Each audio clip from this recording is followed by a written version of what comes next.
Welcome to the MamasteFit Podcast. In this episode, we're going to be listening to Elena share her birth stories where she gave birth in an Italian hospital and then gave birth at home with some Italian midwives as an American living in Italy.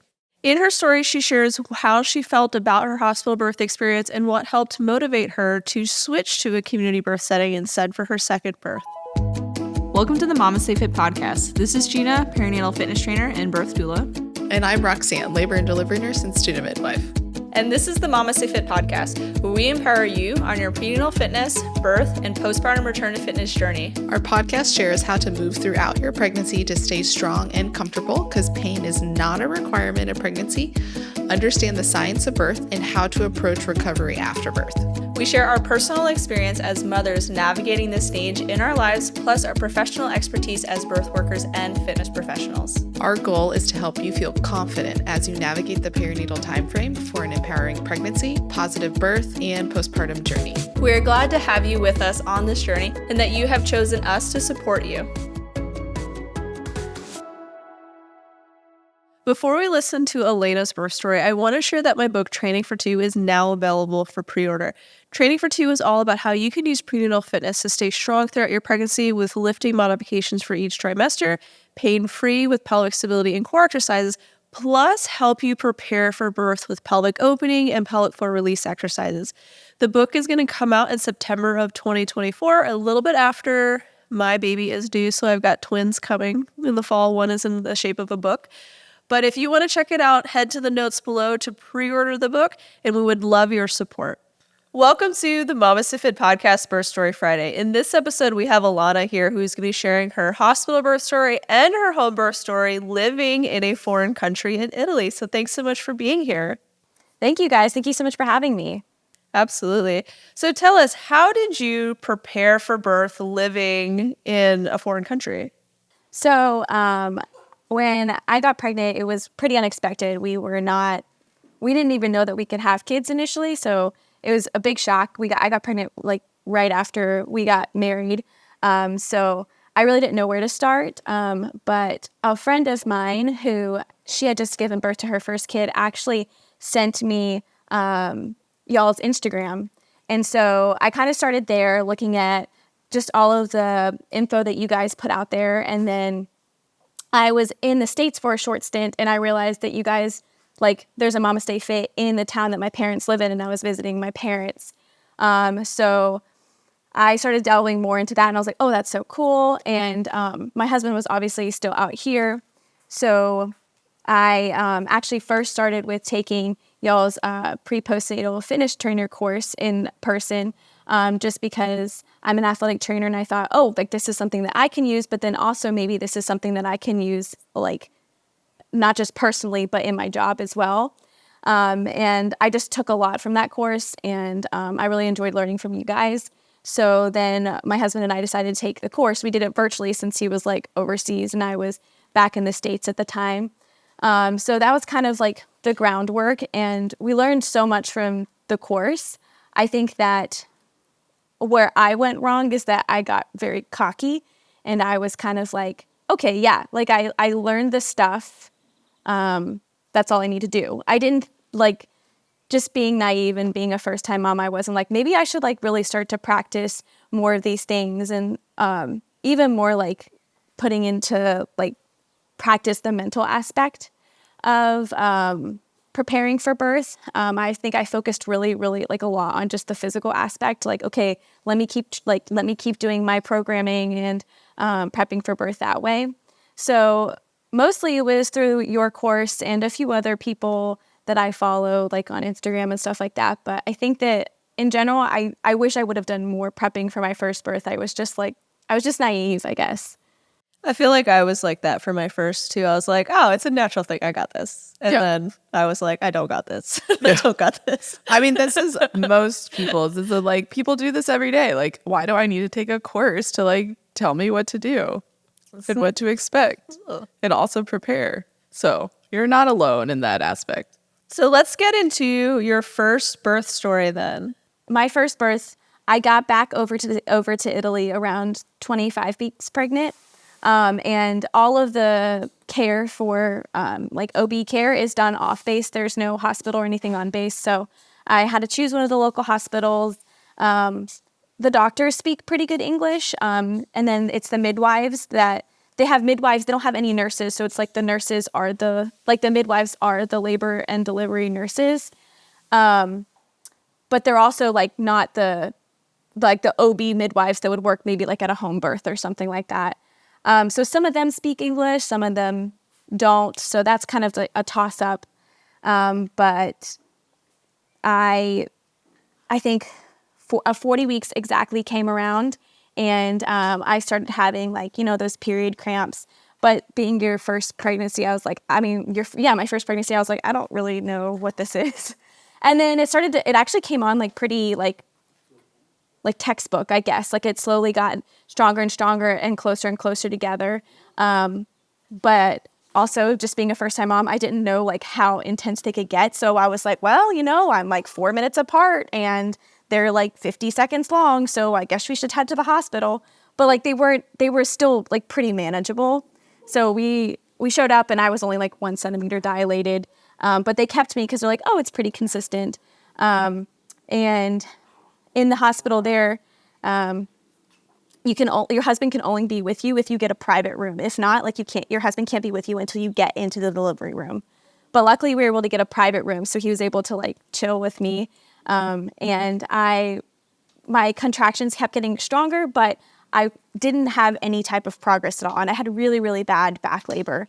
And I remember just being like super, super discouraged because I would like ping the thing and be like, come on, like, can I, like, have I progressed? Like, what do you think's going on? And they would like, you know, a little lady would come out and she would like take me and go check. And like, they don't speak in English. So they're just like, oh, like 2 or whatever. And I was stuck at 2 for like 11 hours. And I was just exhausted. And at that point I was like, can I have an epidural? Like, and the key thing about the epidurals in Italy is that they don't do full epidurals. They only do the walking epidurals. So I was asking for that and they're like, we can't give it to you until you're 3 centimeters. And so I like cried and waited. And eventually some midwife who I think she felt like she was like taking pity on me in a way, like she was trying to help me out. She like took me back to check and she did a sweep, but she didn't like tell me she was doing it or anything, didn't give me like a heads up, but she like did a sweep and she's like, you're at 3, you can go. And so we like went to the delivery room and like I got the epidural, which I think it worked like on my left side, maybe for like 45 minutes, but it gave me enough time to kind of relax for a little bit. And then right away, not right away, but like about an hour later, the midwife came in and she started putting something in my IV. And my husband was like, what's going on? And then she was like, oh, we're giving her oxytocin. But they like didn't tell me they were doing it or anything like that. It was very weird. And I think it has a lot to do with the language barrier. Like they're just like, it's too hard to try and communicate to them what we're doing. We're just going to do what we think is best. Which is like, I get it, but that's still not right. So once they started me on do they have any translator option in the hospital or is that not like a thing? So they do have one that you can request. It's more, but it's like you have to like get them there. The bigger hospital that some people deliver at, there's a translator like on call. So I think you can ask for a translator, but they'll get there when they get there, if that makes sense. Like they're not just like right down the hall and can run over. Yeah. So they're not like waiting in your room like to translate. No. For you. Okay. No. They had just started me and I was just, you know, I think it had been like 14, 15 hours at this point. And I was like, whatever. Like I think I had just kind of like given up in a way. And I was just like, okay, like fine. And I also felt a little bit better because the epidural. So I was like, yeah, that's okay. And then of course, like that kind of kicked in and the contractions definitely got a lot stronger. And I was not managing it well mentally at all. Like I was like high anxiety. I felt like I couldn't get ahead of any of the contractions.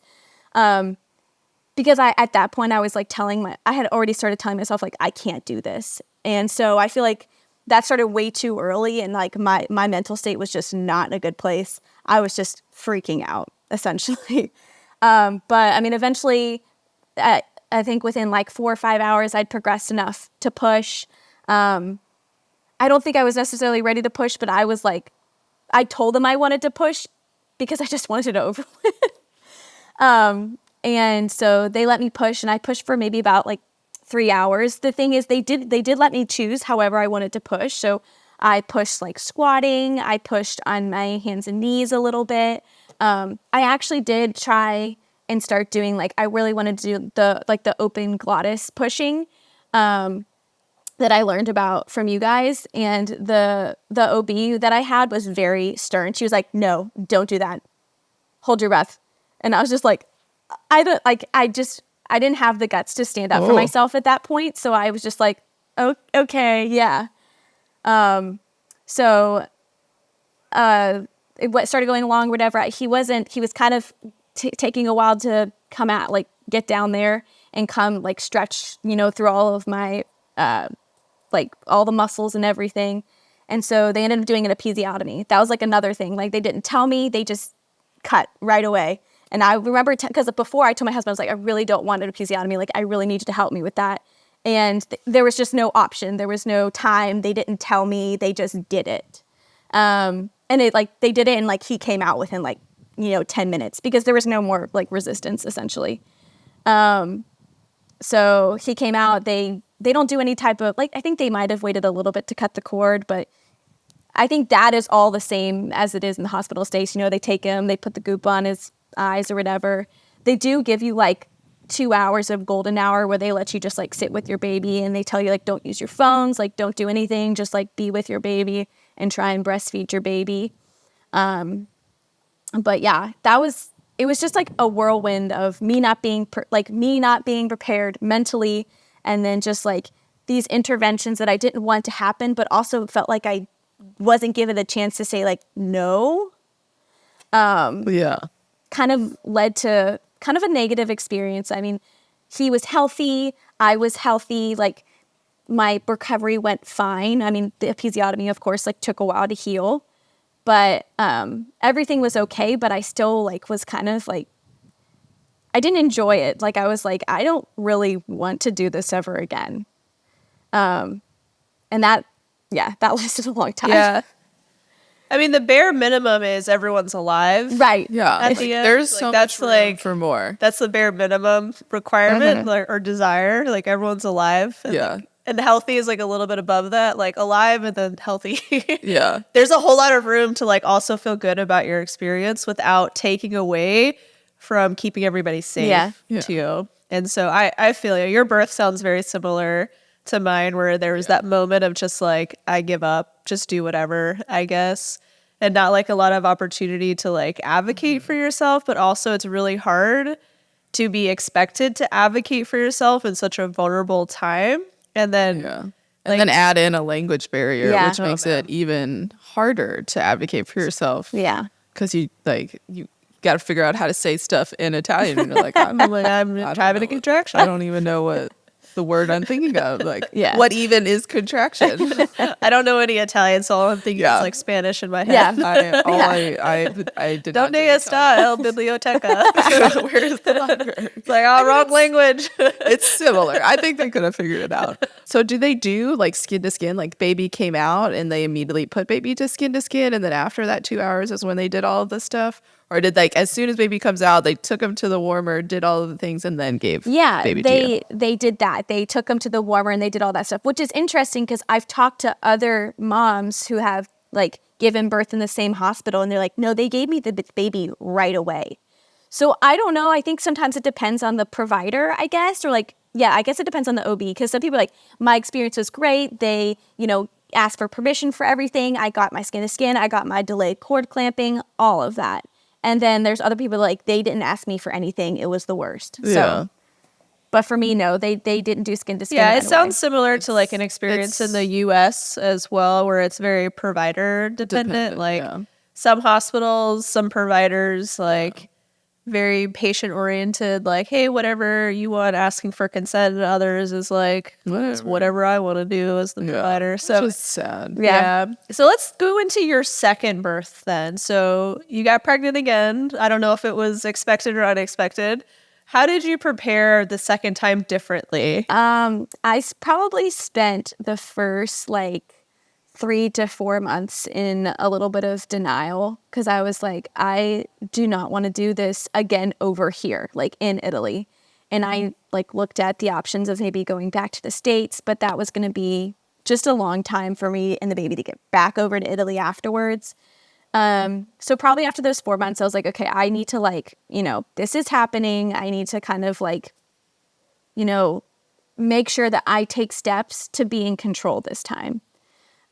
So I started like reading more books, and just like talking to other friends who had positive birth experiences, like people that I actually knew. And so through that, I was like, okay, maybe I should, there's like one spouse over here who is a doula. She can't technically work as a doula because of like the rules in Italy about spouses working in a certain visa they have, but she does like, she'll still help moms out and she'll do like donations, but she can't like fully practice. But I decided I was going to meet with her and see about her helping with my birth. Unfortunately, the hospitals do not allow doulas in the hospital, or they don't allow her in the hospital because you can only have one person present in birth. Interesting. So she's been allowed, but like one time she was allowed in. So I was like, maybe she'll be allowed in for my birth. And I was like, chatting with her and everything. And she's like, it's really not probably going to look good, but I can totally support you and help you labor at home as long as possible. And then she kind of subtly brought up, she was like, like you could do a home birth. And it's so funny because right when I found out that I was pregnant, of course, my husband he was like gone somewhere. And I like showed up to a friend's house to return chairs and I was like shaking and I was like, I'm pregnant. I don't know what to do. And she also was like, have you ever considered a home birth? And so the doula was like, just bring it up. And I was like, you know what? Like maybe I'll think about it. And so they don't have like American midwives here, but they have an Italian midwife. And it turns out that like they actually have a birth center. And it's like in the same town as me. It's like 8 minutes down the road. And so I was like, I talked to my husband. He was actually like, very open about it. I don't know. I guess I thought he would maybe be like, absolutely not. But he was like, yeah, let's meet them. So we met with the midwife and, they don't have doulas here, but she called herself like a midwife assistant. But she said it's kind of like a doula. And we just kind of sat down and like asked all the questions that we could think of that would be like pertinent, like what do you do in an emergency? Like what do you do when this happens? What are your beliefs in this and this and this? And every single answer like they gave back to us was just like exactly what we wanted and needed to hear. And, they wanted to hear about my experience and like they kind of validated all of the things. So like, that's not what it should have happened. Like there were definitely ways that we could have helped you more. Like I'm almost positive that my son was posterior. I had a lot of back pain. And because I was stuck for so long and like wasn't dilating, the midwife was like, yeah, that was probably the case. Like we, like there's definitely positions and stuff that you could have done to help with that. And so just after that meeting with them, I just felt like so much peace. I almost cried in the meeting because I was just like, wow, like I felt heard. I felt like I was in control. And the same thing with my husband, because he was like, they asked his opinion. They were like, what do you think? How, like, and my husband was like, I'm excited. Like I could actually be involved in this. Like I won't be pushed to the side. Like I can actually play a role. So we decided to go forward with the home birth. And I started going back and looking back at the course, like the course materials that you guys gave and looking more into like, okay, let me actually like do the movements and let me actually like look more into like, okay, like what are the things that I can be doing, towards the end of my pregnancy, what are the things, just actually making sure that I'm doing the stuff that I said I was going to do in the first time. And then I also took the course, Pain-Free Birth. And that is all about like more of the mental aspect of things, like not letting the fear of pain get in the way of your own experience and being like, okay, like I can have a good experience and I have control over my mental state and where I go. So I focused a lot more on the mental aspect as well this second time around. So let's get into your birth story then. So now you are having a home birth. How was it different going into labor, and share your story? Yeah, so I guess since my first son, he, I went into labor on my due date and then gave birth the next day. I was like, okay, that was my first kid. They normally say like your first kid, you go a little bit later. So I was like, maybe like I'll come early this time. And I started having, yeah, of course, and that's, Oh, yeah, no. exactly. And I was like, I think, I already see where this is going. yep. And I was like, okay, I started having contractions maybe almost like a day or two before I was 39 weeks pregnant. And so I was like, whoa, like, okay. And but the thing is, like, they would come on maybe around like 4 or 5 p.m. and then they would like fizzle out at like 3 a.m. And they were like that consistently for like a week and a half or something like that. Like, and some days it would start a little bit earlier. Some days they wouldn't be as strong. And so like every day I was like, oh my gosh, okay, today might be the day. And I was just like living in this constant state of like, is it going to happen? Is it not going to happen? And of course, like after a week, I started getting like super frustrated and just like, is my body ever going to do this? Like, just getting really, really down on myself. But the midwife was just like, this is great practice. Like, hopefully this will like maybe it'll make your active labor shorter because like your body's doing so much work right now. And like, she just kept encouraging me, like, your body is still preparing for, like, this is still your body preparing for birth. And so I think it was at 40 plus 5, I started having contractions earlier in the day, but I was like, at that point, I was just like, whatever, like it's been going on for over a week now. I just didn't give much thought to it. Kind of like gaslighting myself a little bit. And then I think we went home and put my son down for his nap. And then like right before he woke up, I just like went to go pee. And I like stood up and went to walk away, and I like slipped in a puddle of water or a puddle of something. And I was like, I don't remember anything. Like I didn't feel a gush or anything, but there was like just a puddle on the ground. And I was like, I called my husband in because I was like, either like I just completely missed the toilet or maybe that's my water. And so like he ended up cleaning up. It was clear. It was most likely my water, but it was just such a weird thing because it was like nothing. I don't remember it happening. It was just there. But then I started getting like, okay, like maybe this is going to happen. And then I got upset because the contractions were pretty good. And then they like went away for like 2 hours. And I was like, great, again, cool.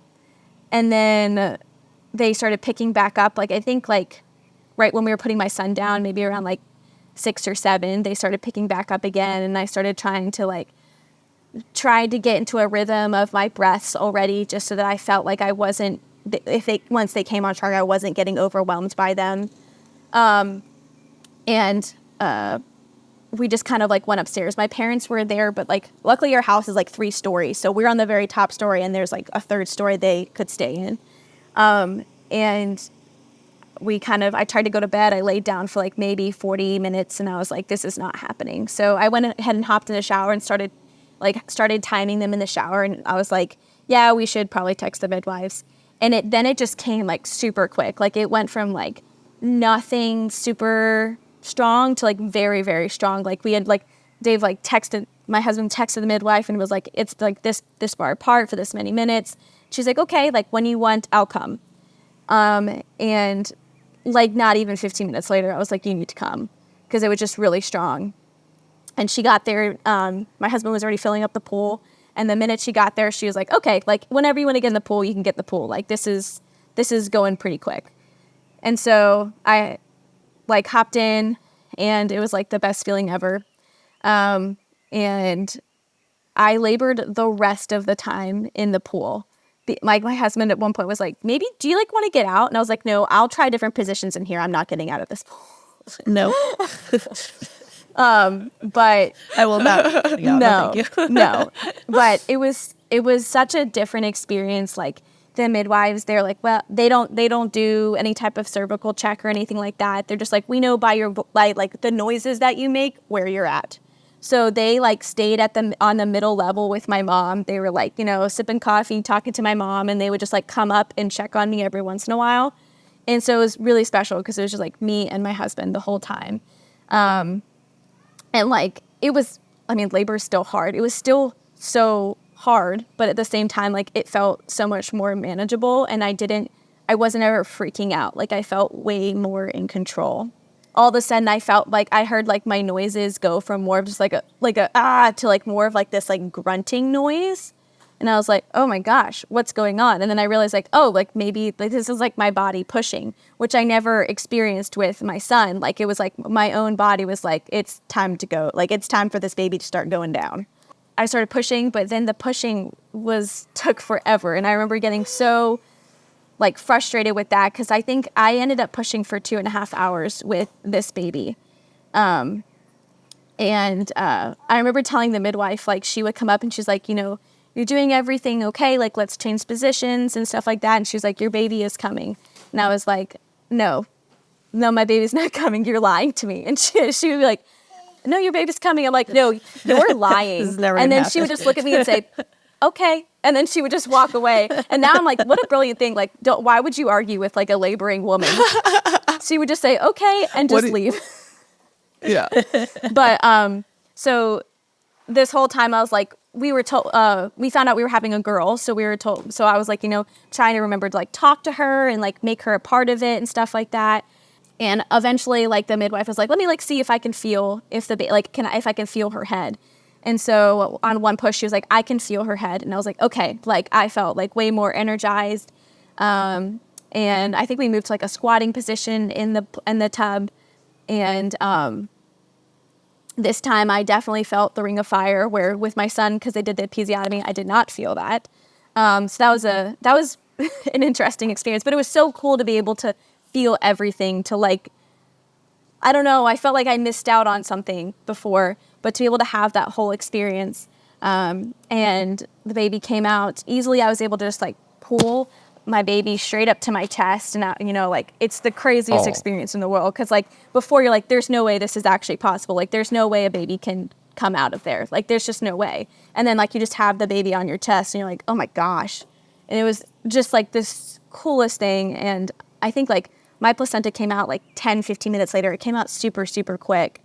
And I went to get up and like go from the pool to the bed, and we handed the baby to my husband, and like the midwife was handing it to him, and they both looked down and they were like, that's a boy. So for some reason, I guess our anatomy ultrasound was wrong. So we ended up having a little boy instead of a little girl. That's funny. I was wondering why you said my first son earlier. Yeah. And I was like, her first son, she must be having another boy. And then you said girl, and I was like, I must have just, then maybe she's pregnant with another baby. I don't know. That's so crazy because you don't hear of like the ultrasounds being wrong very often anymore. No. But it does still happen because I have had a few patients who they were like, yeah, we thought we were having a girl. That's a penis. They're like, I only own pink clothes. Yeah. Like you had a boy at least the first time, so you had like boy clothes, but they're like, I literally have only pink frilly outfits for this child. And I was like, we will find a onesie for you to go home. Yeah.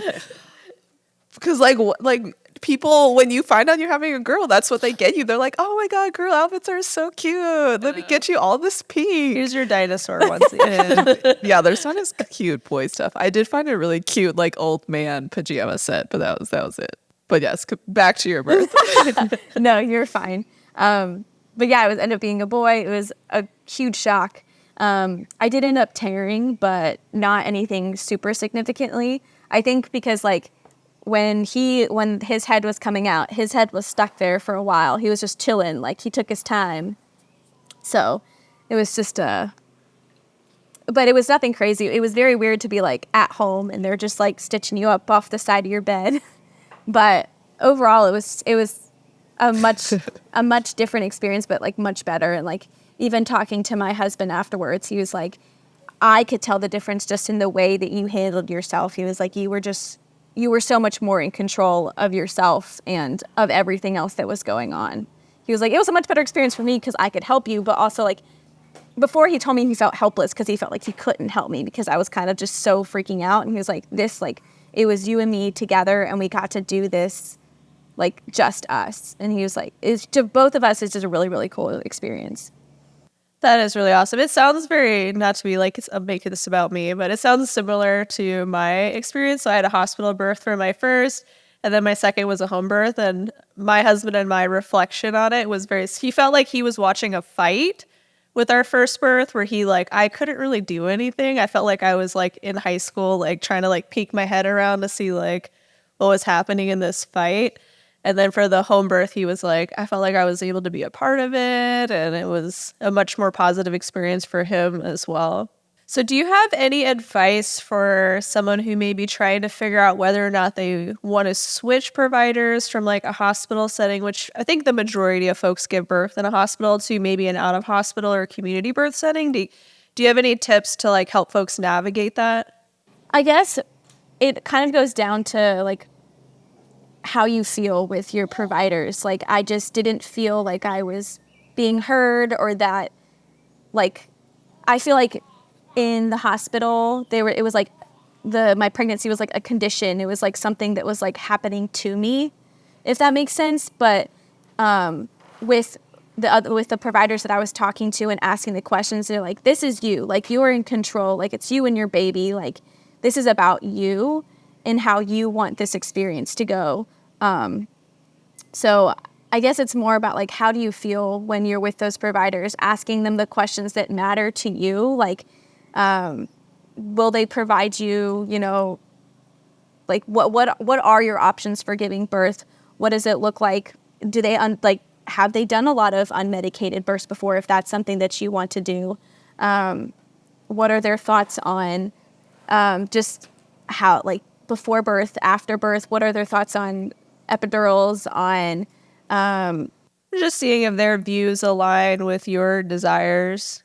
Yeah, exactly. Like you need to write down what you want out of your birth and what your goals are and what you want for you and your baby. And then you find that provider that aligns with those goals and those desires. And if they don't, like, I think that there's going to be a small part of you that's like, I don't know. And like, you should just probably listen to that voice, because like birth is like one of the most, like the biggest experiences of your life.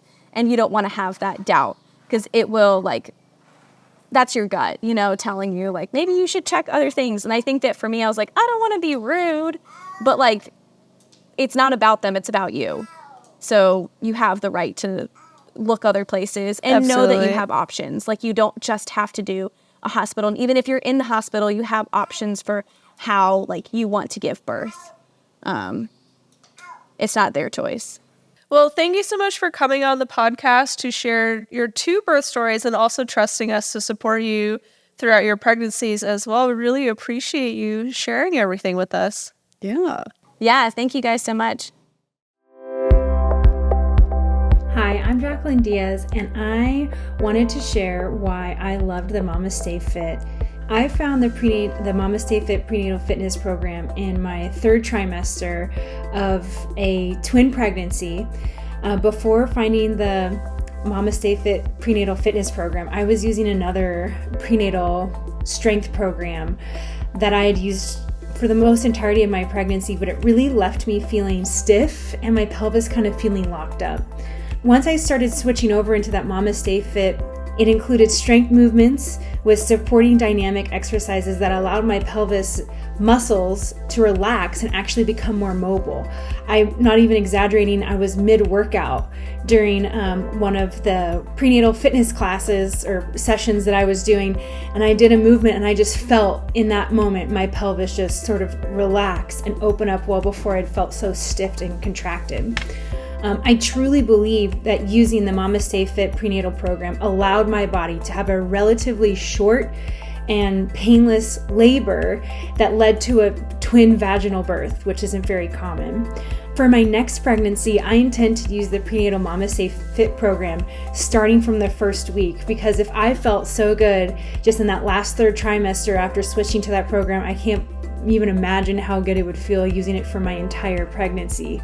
And so I recommend this program to all women who are becoming pregnant and want to continue to build strength while also allowing your pelvis and your pelvic floor muscles be strength but also relaxed to help prepare you for birth. Thanks so much for listening to Elena's birth story. As you're listening to her story, you probably understood how important it is to choose a provider that aligns with your birth values so that you can feel supported throughout your birth experience. Being in a specific country doesn't mean that you're going to have a specific birth experience, and being in a specific birth location also doesn't mean that you're going to have a specific experience as well, because you can absolutely still have a really empowering experience in a hospital setting, in Italy, in whatever country that you live in. And so be sure to interview providers and be picky about who you choose to support your birth. If you enjoy this episode and you want more support from us throughout your pregnancy, check out our online prenatal fitness programs. Our online prenatal fitness programs are offered in two main formats. We have our app-based program, which is going to be a list of exercises with short demo videos. This is a great option for somebody that likes to work out at their own pace and prefers to work out in a gym setting, because we do offer lifting modifications for each trimester within it. We also have our prenatal on-demand program, which are full-length workout videos that you can follow and work out with at the same time if that is your preference for working out. Both programs can be started at any point throughout your pregnancy. The app-based program syncs to your current week of pregnancy, while the on-demand program syncs to your current trimester. So you can start it during your first trimester. You can also start it during your third trimester as well. And if you're looking for a childbirth education course to help prepare for birth, check out our online childbirth education course where we discuss the science of labor and birth to take away some of the mystery, to make it less scary and make it more manageable to deal with as you're experiencing it. We also discuss birth options as well as what to expect when you arrive at your hospital, different interventions that they might ask about. So learning all of these options can be really helpful to have that conversation of which ones you'd actually want to utilize during your birth. And you can check out both the prenatal fitness and our childbirth education on our website at MamasteFit.com, and you can bundle them together to get 15% off. And then with an additional code of STORY10, you can get 10% off, which basically makes it free. So thanks so much for listening. If you enjoyed the episode, be sure to like and subscribe to our channel. We release a new educational episode every Wednesday and birth stories on Fridays.